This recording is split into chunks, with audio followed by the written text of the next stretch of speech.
अगर आपकी एज 12 से 18 ईयर्स के बीच में है तो ये वीडियो लास्ट तक जरूर देखना।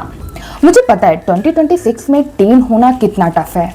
एग्जाम का प्रेशर, सोशल मीडिया का कंपैरिजन और हर तीसरे इंसान का सिर्फ यही क्वेश्चन, लाइफ में आगे क्या करना है। अगर तुम्हें लगता है कि सब तुमसे आगे निकल रहे हैं और तुम्हारी लाइफ स्टक है, then this video is for you.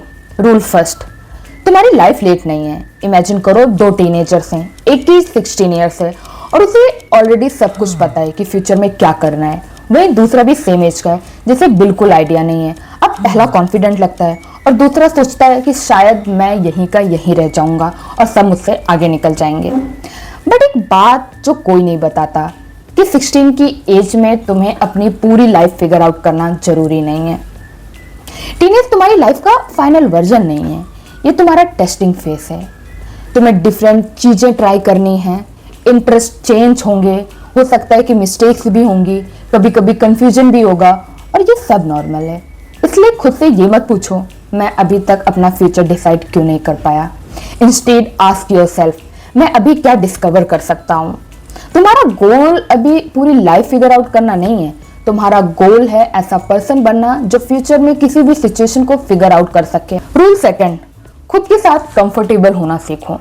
Teenage में एक स्ट्रेंज फेयर होता है, Why isn't anyone texting me? उन्होंने मुझे इनवाइट क्यों नहीं किया, मैं अकेला क्यों हूँ। बट एक इंपॉर्टेंट डिफरेंस समझो, बीइंग अलोन और बीइंग लोनली सेम चीज नहीं है। कभी कभी हमारा अकेला रहना एक्चुअली यूजफुल होता है। उस टाइम पे वॉक पर जाओ, थोड़ी देर बिना फोन के बैठो, जर्नल करो, कुछ पढ़ो, अपने थॉट्स को समझो, क्योंकि हर सेकंड एंटरटेनमेंट की जरूरत नहीं होती। और एक बहुत इंपॉर्टेंट बात, अगर तुम्हें अकेले रहने से बहुत डर लगता है तो तुम गलत लोगों को भी अपनी लाइफ में एक्सेप्ट कर सकते हो, सिर्फ इसलिए क्योंकि तुम अकेले नहीं रहना चाहते। इसलिए अपनी कंपनी को एंजॉय करना सीखो, फिर तुम फ्रेंड्स को नीड की वजह से नहीं, चॉइस की वजह से चूज करोगे। रूल थर्ड, अपनी लाइफ को दूसरे की लाइफ से कंपेयर करना बंद करो। टीनेज में कंपैरिजन नेचुरली स्टार्ट हो जाता है। स्कूल में कोई टॉपर है, किसी का ड्रेसिंग सेंस अमेजिंग है, किसी के इंस्टाग्राम पे ज़्यादा फॉलोअर्स हैं, किसी का रिलेशनशिप है, और फिर तुम ये सब देख के खुद को डिमोटिवेट कर लेते हो कि मेरे साथ ऐसा क्यों नहीं है। तुम उनकी लाइफ का हाईलाइट देख रहे हो और अपने लाइफ का स्ट्रगल। इंस्टाग्राम पर तुम उनका बेस्ट फोटो देख रहे हो, उनके फेलियर्स नहीं। तुम्हें उनकी अचीवमेंट्स दिखती हैं, उनकी इनसिक्योरिटीज़ नहीं।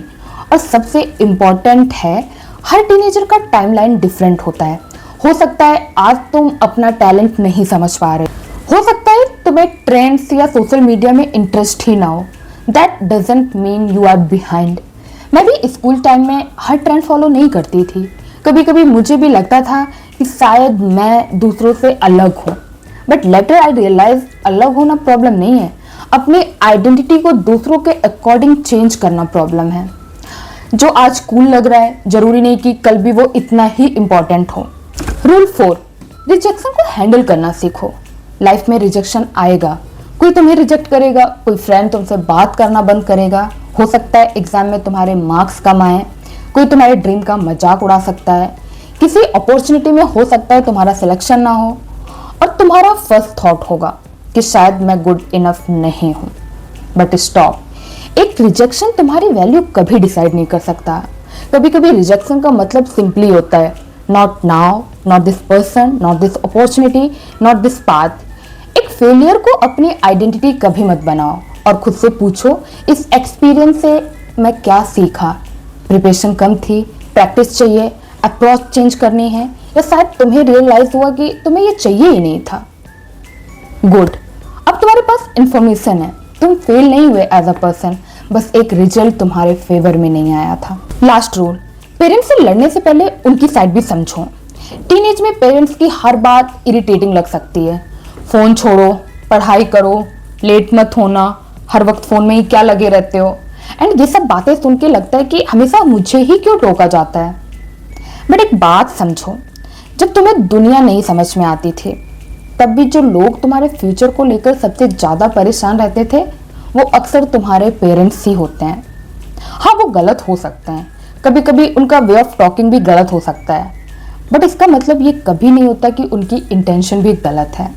वो भी अभी सीख ही रहे हैं तुम्हारी तरह। जैसे अभी तुम पहली बार टीनेजर बने हो, वैसे ही वो भी पहली बार तुम्हारे पेरेंट्स बने हैं। तो इसका मतलब ये नहीं है कि तुम गलतियां कर सकते हो तो उनसे गलतियां नहीं होंगी। हो सकता है कि वो भी गलतियां कर रहे हैं, बट इसका मतलब ये नहीं है कि तुम उनसे आर्ग्यू करने लगो। नेक्स्ट टाइम जब भी तुम्हें अपने पेरेंट्स पे गुस्सा आए तो 1 मिनट का पॉज लेना और उनके बारे में भी सोचना।